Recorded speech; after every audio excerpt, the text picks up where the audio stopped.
Welcome to My Worst Audition. The story I think you like, my Steve Jobs story, that was one of those I didn't hear forever, and I thought I didn't get it, I didn't book it. This is when you did the Steve Jobs movie with Michael Fassbender. Well, yeah, this is an amazing story. Please go ahead. When Michael Fassbender got to work with me on Steve Jobs, yeah. Yes, exactly. This one, oh my gosh, I don't know how complete of a story I told you, and I don't know how complete of a story you want to hear, but you can always, I want to hear everything. You can always edit this for length. But yeah, one of those, I'm sure you had those moments where I'm just like, I'm done, man. I'm hanging up I'm putting it aside. I got to focus on other stuff. This is just, it's crazy. At least half a dozen for me. Yeah. Where I'm right on the edge. And then something else comes along and I'm like a degenerate gambler. Oh, the next one's going to be it. Completely. Yeah. So, of course I say that. And then I get a call from my favorite casting director in San Francisco. She's so awesome. And she always thinks of me for great projects. And I'm eternally grateful for that. She calls and says, we've got an audition for you for this film coming up. So I'm like, it's December. Like, this is the crazy busiest time of year for us here. I'm down here. I just kind of came back down here. It's like, I got to get a last minute flight up to San Francisco. That's like $500. Flight back, another 500. So I'm like, okay, all right. But this is the deal, right? We got to do it. You get an opportunity. Yeah. You gotta go for it. So, okay. Yeah.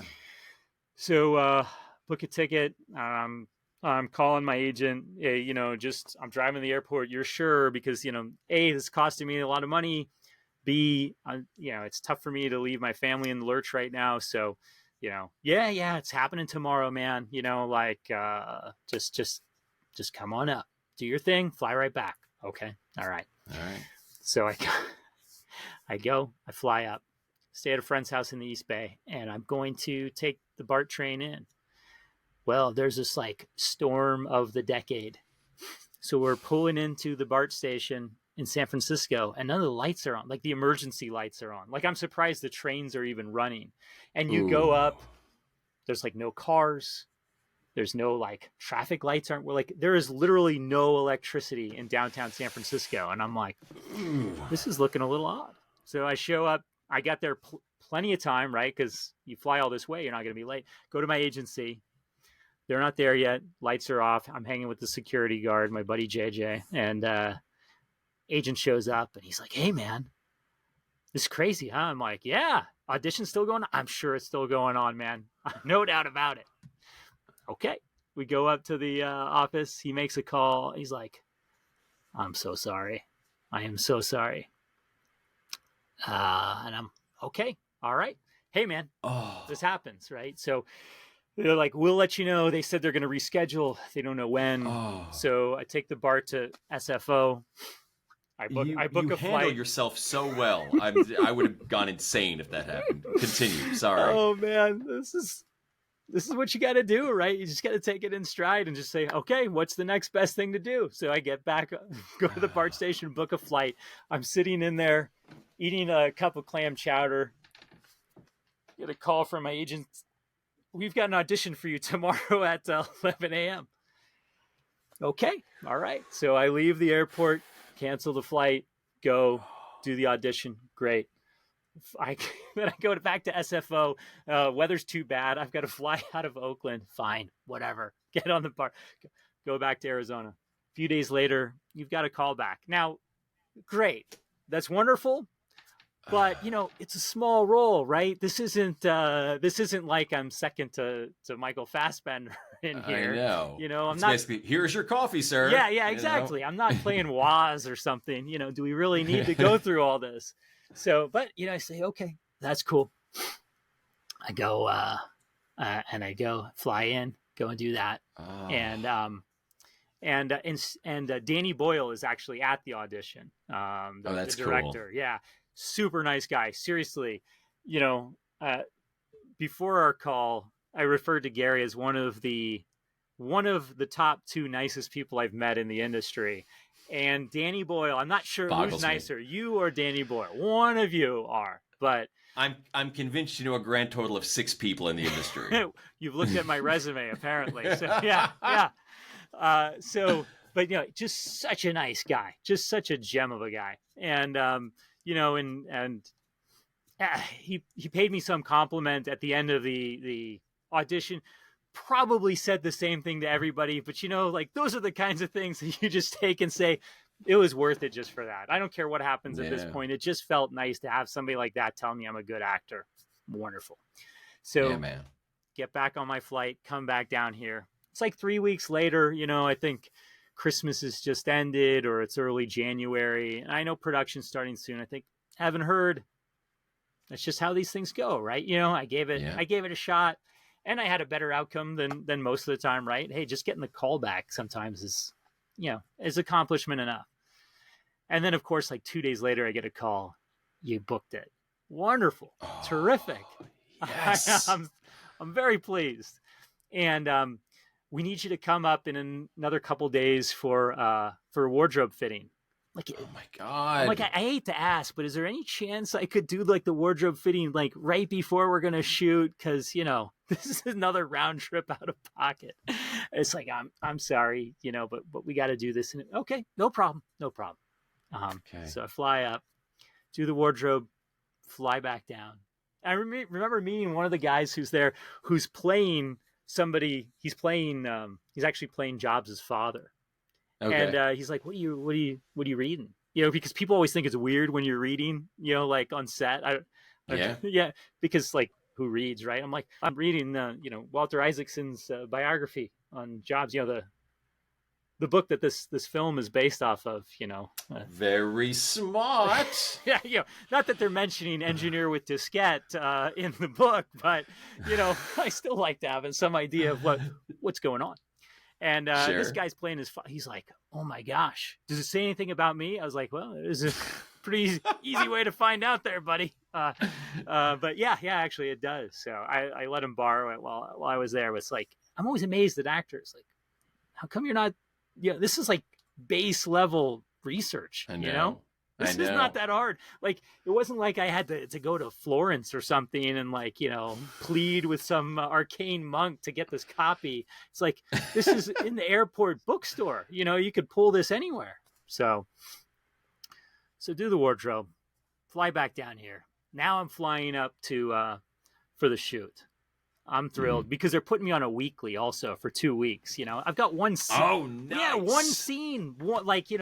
A few 3 lines, but they're putting me on a weekly because they're like, well, we want you like in the background, part of the team and stuff. So like you're a natural part, not just, we drop you in for your day and that's it. So really cool. Nice.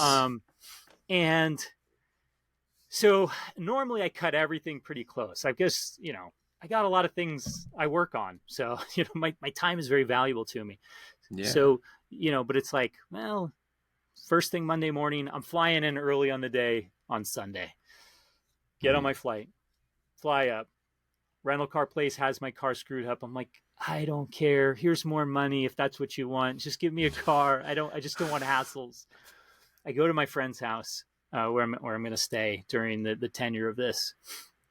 She's got a couple of dogs, and they both love me. Sweetest things.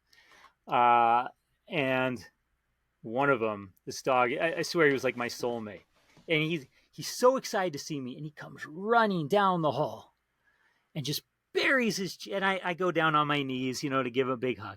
He buries his head in my chest, and I put my head over him, and then he flips his head up as hard as he possibly can because he's just so damn excited.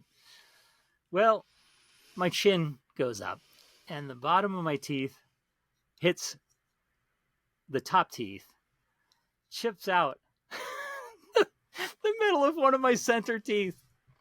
That's the part of the story I remember. Yeah. And so, so I'm looking, and I look a little bit like I do now. I had a beard, and I looked like I looked in the mirror. I'm like, I look like fucking Duck Dynasty jack-o'-lantern. Just this horrific scene. Yeah. So I'm about to, all the things you think about me being calm, cool, and collected, I'm about to just burst into tears at that moment. Because I mean, not only this was a process to get here, but even this part, like that I just recounted, as you and all the other actors know, like you think of all the heartache and the failure and the expense and the time and all those auditions that lead that you don't get anything from, and finally things are going right, and I'm about to have, my kind of my little moment in the sun, and so I'm about to start crying, and I just take a deep breath, and in my quavering voice, I'm sure, just say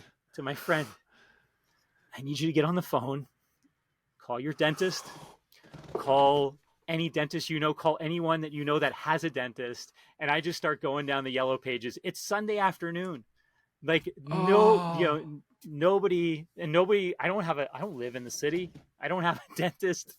We're making calls, leaving messages. I got some nice messages back actually the next morning. The people like really interested in the story. Like, can I help you? And, but her best friend's dentist said, I'll do it, but I need somebody to assist me. But my girlfriend's a dentist and she's about to fly back in. So let me get her on the phone.